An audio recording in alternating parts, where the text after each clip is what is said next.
Hello, Phil here from Wings of Pegasus and welcome to another analysis video. If you enjoyed this video, please give it a thumbs up and subscribe. On the agenda tonight, we're going back to 1978 to take a look at the Blues Brothers, and they're going to be performing Messin' with the Kid. So let's get Dan, John and the guys up on screen and see how they get on. What's inside here? There's a whole lot of talk. People say they're trying to put the kid down. Yeah, yeah. Tell me what you did. You call it what you want, but I call it messing with the kid. Now the kid plays hot, and hot don't pay. Say what I mean, I mean what I say. What you did. You call it what you want, but I call it messing with the kid.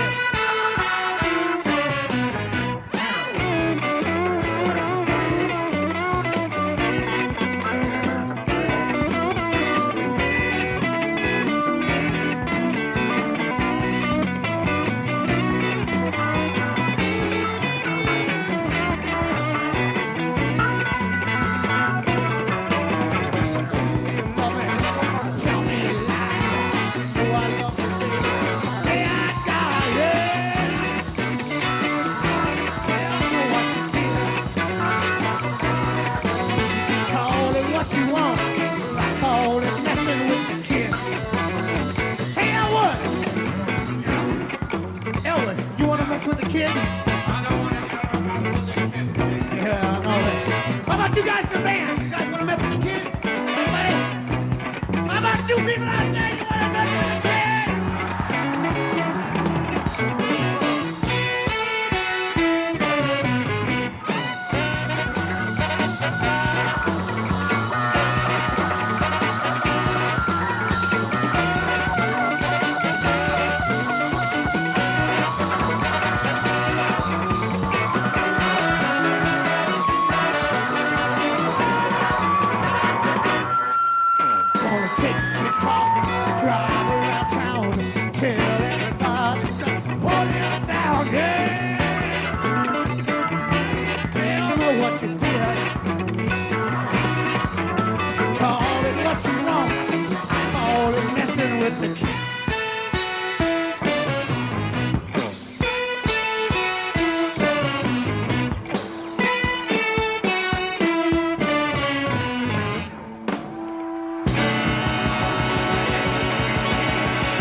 And there we have it.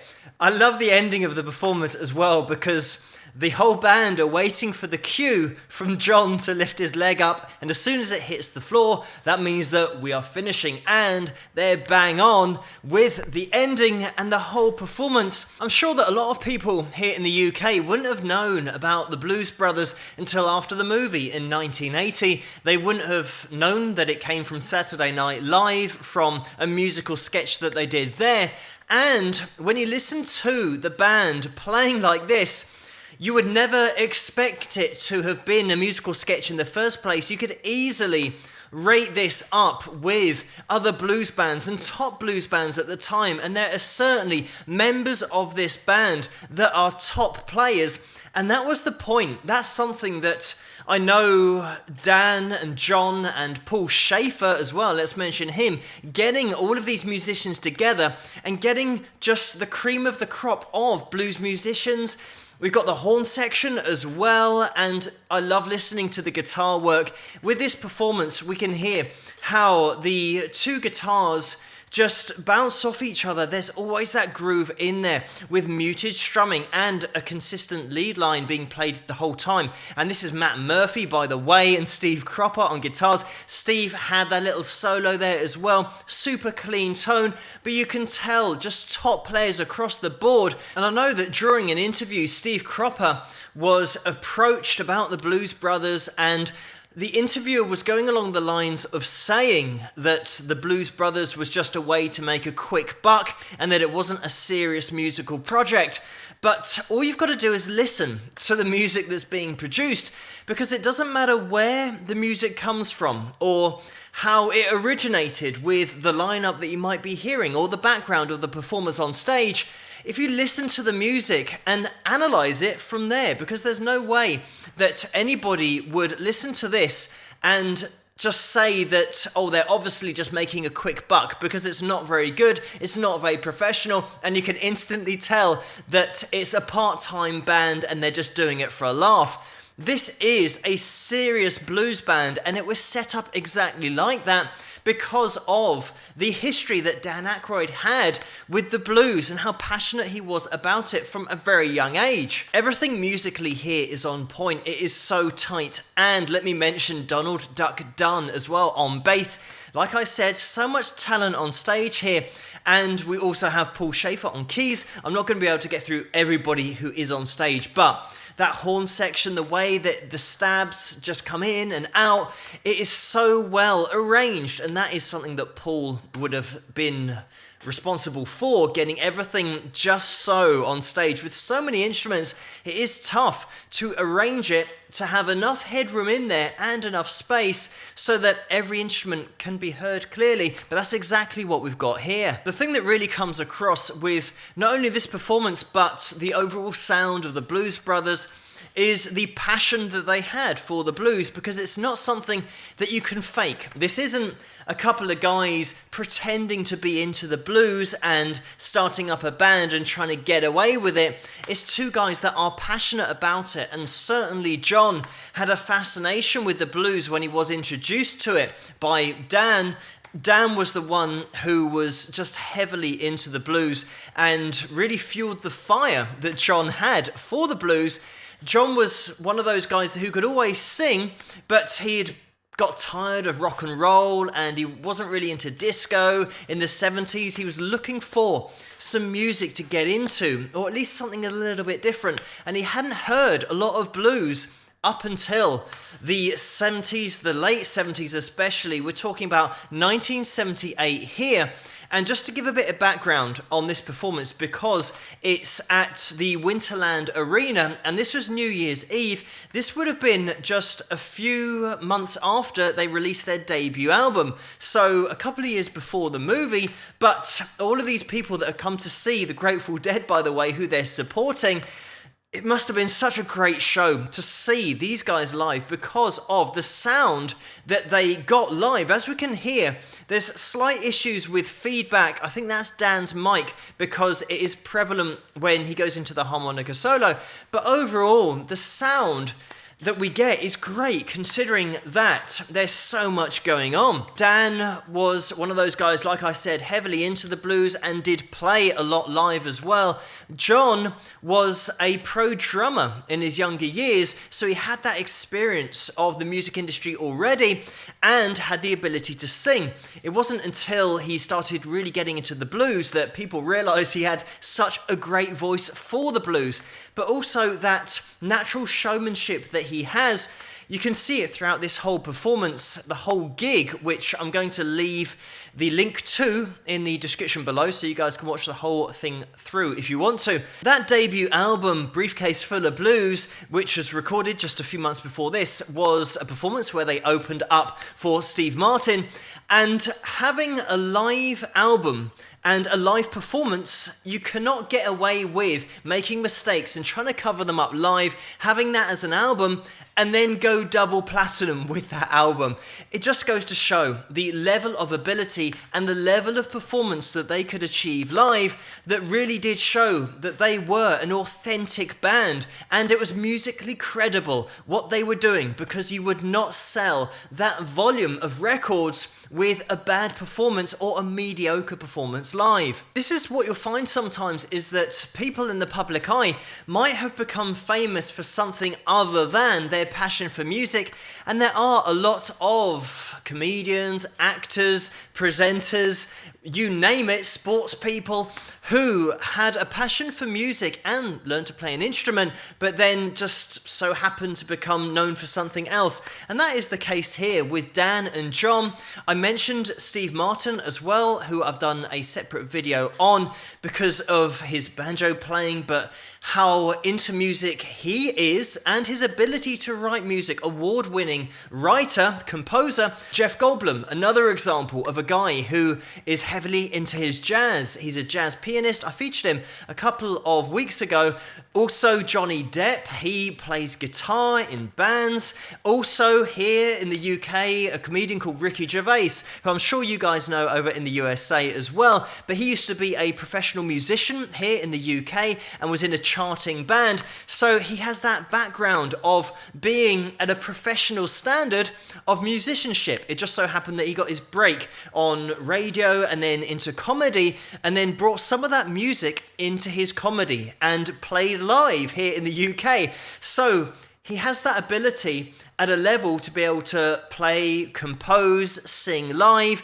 It has a comedic element to it, but you can't deny the level of ability that is underlying in there. I think in all here we've got a 13-piece band, and they are all on the same page. They've all got that same groove throughout the performance, and keeping a 13-piece band tight is so difficult. And this is where the level of professionalism comes in, the level of talent as well, in order to play collectively as a 13-piece and not as 13 individuals. It just shows how much rehearsal's gone into this performance, but also the level of ability on show. I quickly want to get into the musical history, first of all, of Dan, because he went to university in Ottawa, and he used to go to Le Hibou, which was a coffee house where there were a lot of blues artists that would play at this coffee house. It's a French name. It probably didn't sound it because of my pronunciation. But he saw guys like Buddy Guy, Howlin' Wolf, and Muddy Waters, who he actually jammed with. And Muddy said nice things about Dan's playing at the time, but he also would play occasionally with Downchild Blues Band, which were based in Toronto, and they're a very well-known blues band.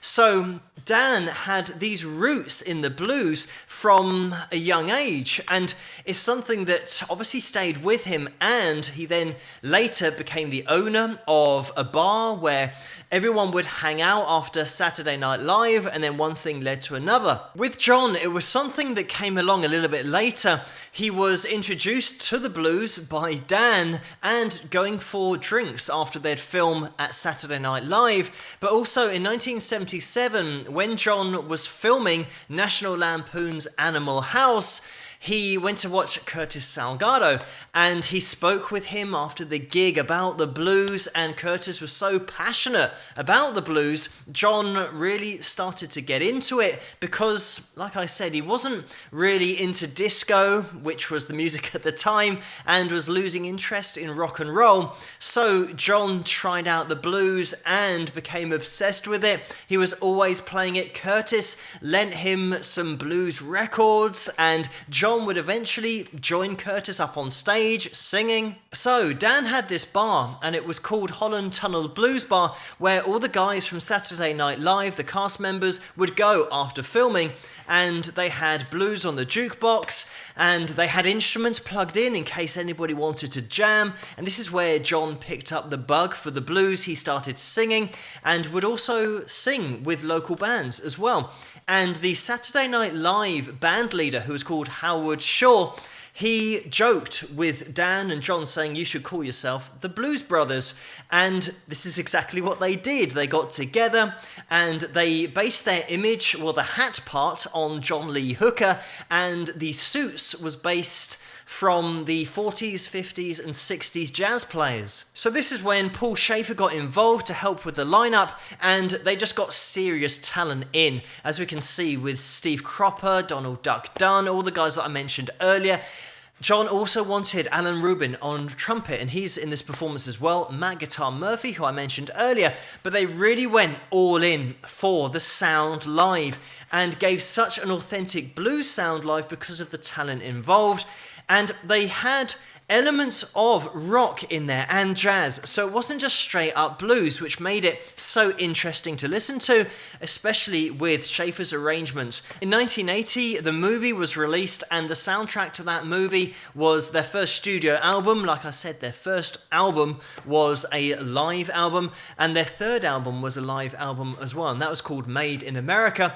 But from the second album from the movie, Gimme Some Lovin', got to number 40 in the charts. They toured as well to help promote the movie, and it's great to be able to go on tour with a band like this just to promote a movie, because it is a standalone, awesome event just to go and watch a blues band of this quality. So in 1981, they then released their Best Of album, and unfortunately, in 1982, this is when John passed away from an accidental heroin and cocaine overdose. But the Blues Brothers did continue with an updated lineup for Saturday Night Live, and also performing at charity events. Jim Belushi and John Goodman also became involved, and they performed at halftime at the Super Bowl in 1997, where they were with ZZ Top and James Brown, and this was to promote the next movie, the second movie, which was called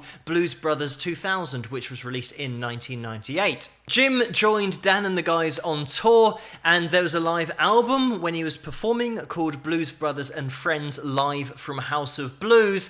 They also recorded an album as Belushi Aykroyd, and that was called Have Love Will Travel. So it was outside of the Blues Brothers, but they got together on that project. Dan is also the partial owner of the House of Blues franchise, which are various venues around the USA where they regularly play as the Blues Brothers, and the original Blues Brothers band regularly tour the world. So the blues is always out there, and it always will be out there with the Blues Brothers. But it's great to have a look at the Blues Brothers live back in 1978 to get an appreciation of the live sound, but also to get an idea of the level that they hit musically because of the amount of talent in the band. But thank you guys so much for suggesting this video for me to take a look at, and keep those suggestions coming in the comments below. Let me know what you guys think, and if you enjoyed this video, please give it a thumbs up and subscribe, and I'll see you guys at the next one. Rock!